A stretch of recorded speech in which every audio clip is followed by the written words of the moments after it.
Olá pessoal, bem-vindos a mais uma aulinha de biologia. Hoje, continuando aqui o nosso estudo sobre os artrópodes, nós vamos ver um pouco mais sobre os crustáceos.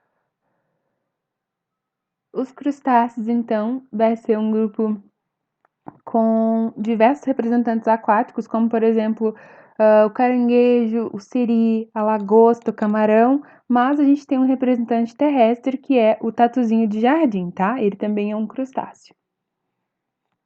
Os crustáceos, de modo geral, vão possuir o corpo dividido em cefalotórax e abdômen, tá? Eles vão ser animais que vão possuir uma mandíbula, que vai facilitar bastante, né, a aquisição de alimentos.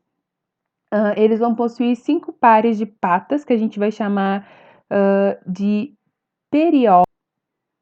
Os periópodes, eles são patas torácicas, tá? Estão ligados aqui ao cefalotórax desse abdômen e eles são patas propriamente funcionais, são patas que vão servir para a locomoção desses animais.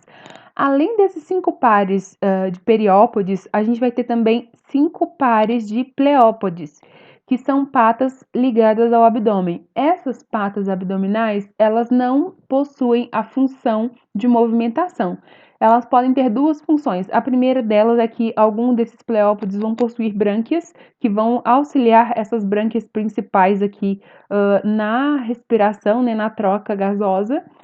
E em alguns momentos, esses pleópodes também podem ser utilizados para segurar os ovos desses animais depois da reprodução. Eu vou estar mostrando depois uma outra imagem que exemplifica melhor isso, mas só para vocês gravarem que os pleópodes eles não são utilizados na locomoção, ok? Uma outra coisa super importante que às vezes cai em questão é que os animais possuem 2 pares de antenas, tá? Nós temos essas anteninhas aqui menores e essas outras duas aqui maiores, então são 2 pares de antenas. Uma outra coisa super legal sobre eles é que eles vão possuir um olho composto, assim como a gente viu antes lá nos insetos, né, que possuem os olhos com vários omatídeos. Esses animais também vão possuir esse tipo de olho composto. Só que a diferença é que aqui nós temos um olho pedunculado, né? Existe meio que uma haste que segura esse olho. Não sei se você se lembra do Senhor Sirigueijo, do Bob Esponja, que tinha uma haste assim e depois o olhozinho na ponta, tá? Aqui é o mesmo esquema. Existe um pecíolo que vai segurar, então, esse olho. Além disso, no finalzinho do seu corpo aqui, eles possuem essa região que é chamada de telso, que no final vai ter esses urópodes aqui, que são meio que umas nadadeiras, que vão auxiliar tanto na movimentação, quanto vão auxiliar também a segurar os ovos durante a reprodução. Em relação à fisiologia, esses animais vão possuir um sistema circulatório aberto, tá?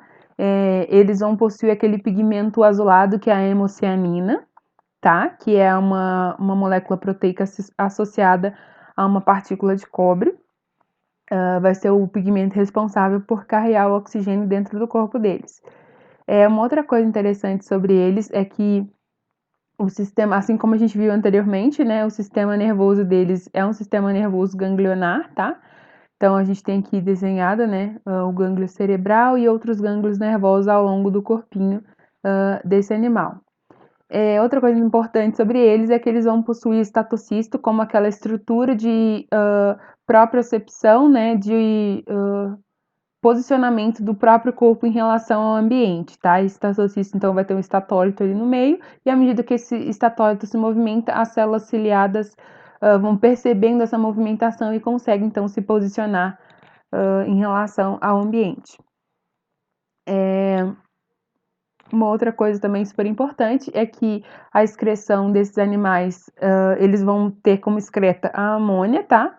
Como eles vivem na água, apesar da amônia ser uma excreta super tóxica, eles conseguem eliminar ela bem e eles vão possuir essa glândula verde, né? Ou glândula antenal, que vai ser o poro por onde eu vou estar eliminando, então, essa excreta. Eu dreno o meu celoma, conduzo a excreta por um tubo excretor, armazeno nessa glândula verde, né, nessa região da bexiga, e depois essa excreta ela é eliminada por esse nefrídeo poro.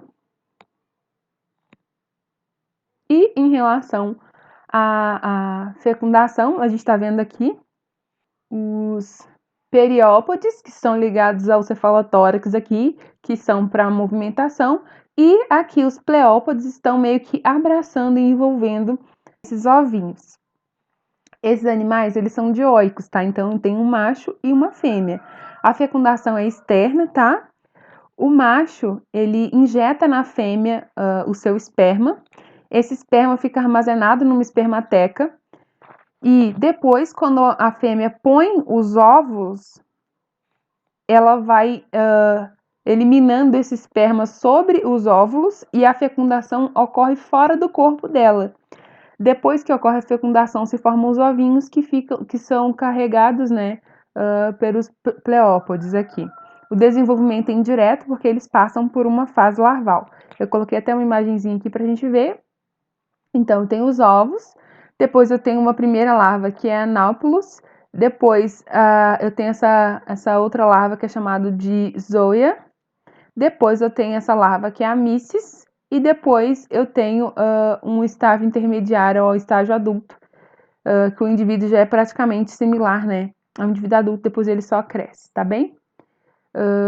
Então, de crustáceos era isso, pessoal, e nós nos vemos numa próxima aulinha. Abraços!